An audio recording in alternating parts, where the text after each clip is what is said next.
प्रेम मन में विनम्रता, विचारों को सहनशीलता और जीवन को दुख झेलने की क्षमता देता है। पर उस समय क्या होता है कमल नयन, जब एक ही दीपक पर दो पतंगे पागल हों और एक ही पुष्प के दो मतवाले हों? तब तो प्रेम कथा में रस और बढ़ जाता है महादेवी, और विवेक की कड़ी परीक्षा होती है।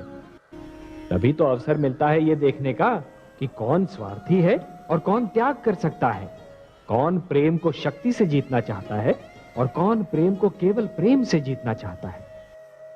बिच्छू का किसी को डंक मारना केवल उसकी प्रवृत्ति ही नहीं, उसकी विवशता भी है, क्योंकि डंक मारकर ही तो वो अपने अस्तित्व का प्रमाण देता है। यदि दानवों में युद्ध, हिंसा और रक्त की प्यास ही ना हो तो उन्हें दानव क्यों कहा जाए?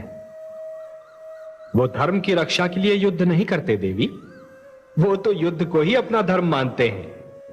परंतु वो मूर्ख ये नहीं जानते कि जो द्वेष और घृणा को अपनी संस्कृति मानते हैं, वो उसी द्वेष और घृणा की अग्नि में भस्म भी हो जाते हैं।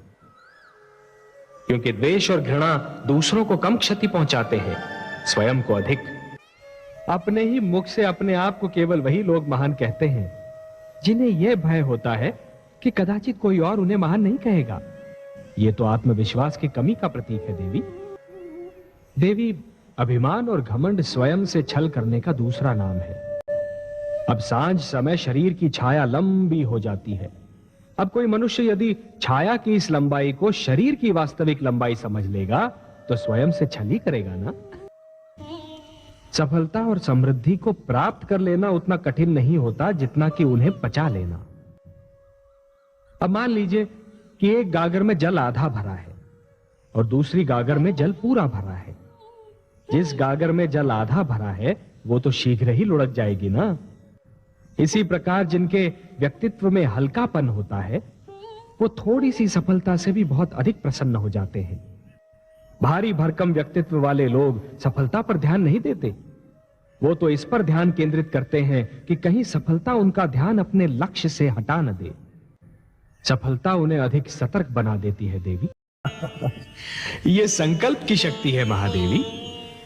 जब कोई व्यक्ति किसी कार्य को करने के लिए दृढ़ संकल्प कर लेता है तो पर्वत भी उसके सामने राई के समान हो जाता है। फिर कोई भी बाधा उसका मार्ग नहीं रोक सकती। हे महादेवी, जब एक छोटा सा झरना संकल्प कर लेता है तो चट्टानों की छाती चीर कर बाहर निकलता है। जब एक नन्हा सा बीज उगने का संकल्प करता है तो पथरीली धरती से बाहर फूट कर निकलता है। मानव के मन में असंख्य शक्तियां भरी हैं महादेवी, और इन सारी शक्तियों में महानतम शक्ति है संकल्प। संकल्प असंभव को भी संभव बना सकता है। किसी को अपने संकट से सावधान कराना अर्थात अपना धर्म निभाना। फिर वो असावधान व्यक्ति कम से कम ये तो नहीं कह सकता कि किसी ने मुझे संकट से सावधान ही नहीं कराया। यदि भूल का आभास समय पर ना हो तो वो भूल एक दिन भय में परिवर्तित हो जाती है। हे महादेवी, जानती हैं सृष्टि का सबसे सुंदर दृश्य क्या होता है? हाँ कमल नयन, वो दृश्य जिसे देखकर आपका मुख पुष्प की भांति खिल उठता है। जब मां अपने पुत्र का दुख बांटने का प्रयास करती है तो मुझे लगता है कि सृष्टि का निर्माण निरर्थक नहीं था। लगता है जैसे सृष्टि के निर्माण का उद्देश्य पूरा हो गया हो। हे कमल नयन, माता और संतान का संबंध सृष्टि का सबसे सुंदर और सबसे शक्तिशाली संबंध है।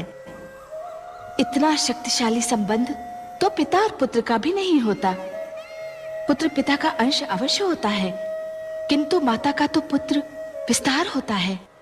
इसीलिए तो माता अपने पुत्र का दुख देख नहीं पाती। पुत्र का दुख, पुत्र का कष्ट माता के लिए स्वयं उसी का दुख, उसी का कष्ट बन जाता है। हाँ महादेवी, माता अपने पुत्र के कष्ट को अपना ही कष्ट समझती है। जिस प्रकार घटा धरती पर बरसने के लिए व्याकुल रहती है, जिस प्रकार एक पुष्प वातावरण में अपनी सुगंध फैलाने के लिए व्याकुल रहता है, उसी प्रकार एक माता भी अपने पुत्र पर हृदय का सारा प्रेम लुटाने के लिए व्याकुल रहती है। ममता इस सृष्टि की सुंदर भावना है। धन्य है ये माता